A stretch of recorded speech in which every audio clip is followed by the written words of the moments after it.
Yang enak terima honorer-honorer. Nah, masyarakat menuntut P3K. Yang pusing itu Ibu Menpan RB lah, Bapak Kepala BKN, pasti pusing, kita semua pusing.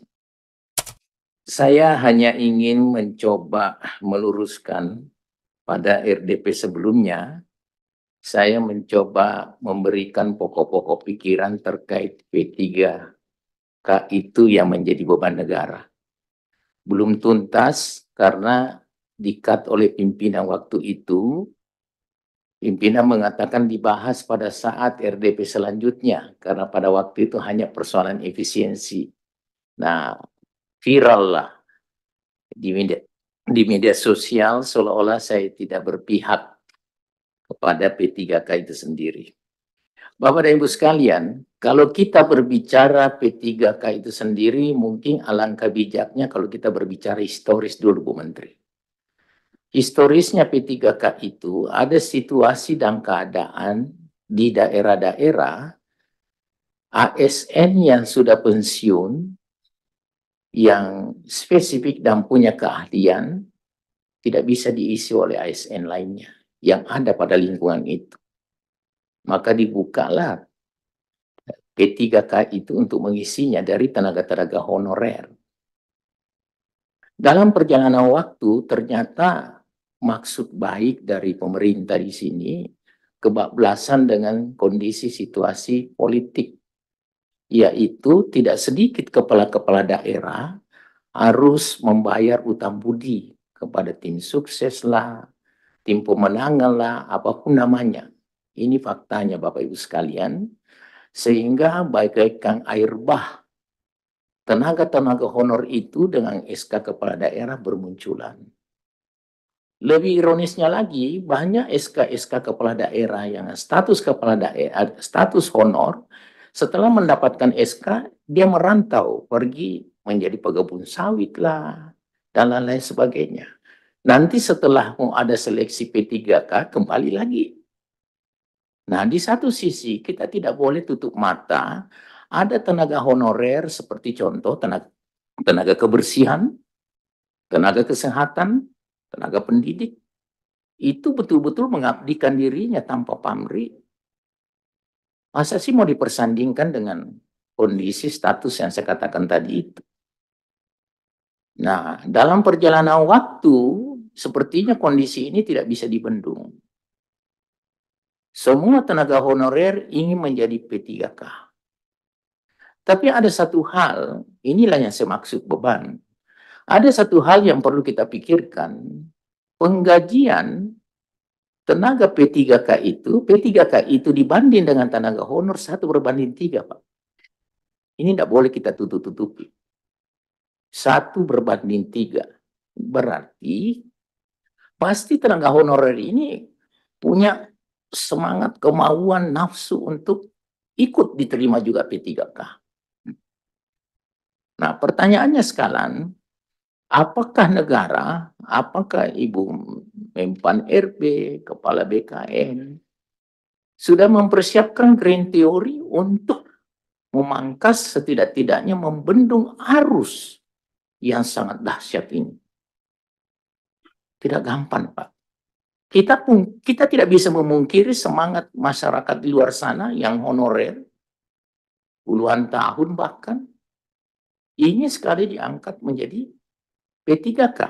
Nah, ada enggak green theory yang bisa dilahirkan untuk mengakomodir itu?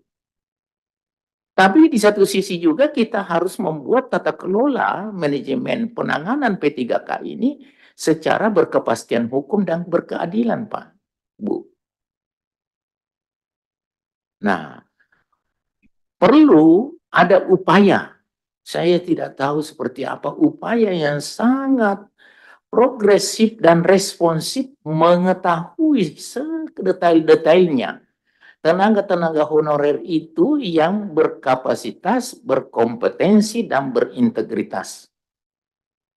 Ini. Kita harus mendapatkan tenaga-tenaga honorer yang memang kebutuhan negara ini. Karena tidak sedikit tenaga honorer, guru lah, tenaga kesehatan lah, yang memang punya kapasitas. Dan yang tidak kalah pentingnya, Bapak dan Ibu sekalian, pada kesempatan ini saya mau kemukakan, yaitu kondisi yang menjadi faktual terkait dengan penerimaan paruh waktu. Nah, bagaimana dengan penerimaan paruh waktu ini dengan kondisi tenaga-tenaga kesehatan yang tidak lulus CPNS untuk lulus seleksi tahap kedua dan ketergantungan dengan dana BLUT. Saya izin pimpinan, saya punya pandangan. Benar yang dikatakan pimpinan tadi. Ini masalah akan jadi bola liar. Ini masalah akan jadi benang kusut, benang yang basah, susah diurai. Jadi dibutuhkan komitmen kebersamaan untuk kita mencari metodologi, grand teori yang tepat, menyelamatkan mereka-mereka semua ini. Kita tidak boleh padamkan mimpi para honorer ini untuk jadi P3K. Tapi di satu sisi juga, apakah kita siap? Apakah negara siap? Negara, kalau kita melihat tadi pembagian alur, izin saya kemukakan, menarik sekali dari pemaparan tadi, yaitu hulu dan hilirnya masalah ini adalah penerimaan atau rekrutmen tenaga non-ASN. Itu tentu dari pemerintah daerah sini. Terus masuk ke wilayah Mempan RB, yaitu kebijakan penataan tenaga non-ASN dan penetapan formasi P3K. Nah, ini sudah mulai seru nih di sini nih.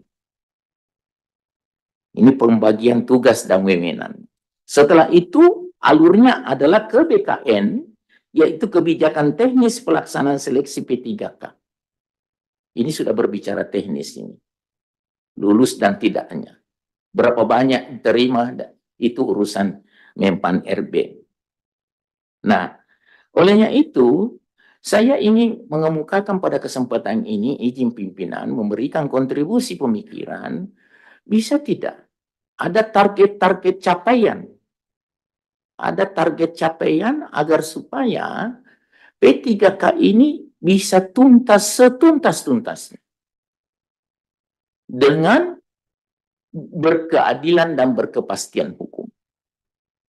Karena kita harus pikirkan juga, tidak sedikit instrumen regulasi yang menjadi rambu-rambu contoh penganggaran untuk belanja pegawai itu tidak boleh melebihi 30%. Ini juga norma yang harus kita hargai. Tapi di satu sisi kita juga harus menyadari, ini mungkin barangkali Ibu Mempan dengan Kepala BKN perlu memikirkan daerah-daerah itu punya karakteristik yang berbeda. Ada yang punya kondisi devisa yang kuat, ada yang sedang, memang ada yang lemah. Nah, kalau formasi-formasinya sistemnya sama, berarti waduh kasihan daerah yang lemah. Tetapi kita juga harus pikirkan Pak Menteri, Pak Kepala BKN, masalahnya juga hulunya adalah usulan formasi dari daerah. Ini juga sebenarnya ini dilematis sekali. Jadi saya sependapat, kalau kita berkomitmen bukan hanya normatifnya saja, tapi kita berkomitmen kuat bahwa semua daerah harus mengclosing, menutup penerimaan-penerimaan honorer itu. Dengan catatan diikuti dengan sanksi yang berat. Sanksi berat yang minimal itu adalah potong daunnya. Pasti sudah menjerit daerah itu, Pak. Dana alokasi umumnya yang kita ancam. Karena dia yang mau, dia yang minum, daerah yang minum, pusat yang mabuk, Pak. Itu istilah saya yang paling klasik itu. Yang enak terima honorer-honorer. Nah, masyarakat menuntut P3K, yang pusing itu Ibu Mempan RB lah, Bapak Kepala BKN, pasti pusing, kita semua pusing.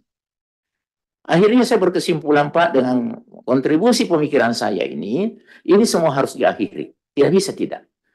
Walaupun lambat, tapi ada kejelasan dan kepastian target-target capaian kita itu untuk tata kelola manajemen aparatur sipil negara dan non-aparatur sipil negara itu seperti apa.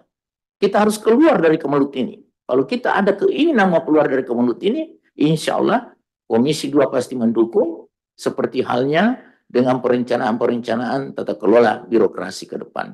Seperti itu Pak Pimpinan, maafkan kalau jika ada yang kurang dan salah, Pak Menteri, Bu Menteri, Bapak Kepala BKN, dan kita semua. Bidang kurangnya mohon dimaafkan. Assalamualaikum warahmatullahi wabarakatuh.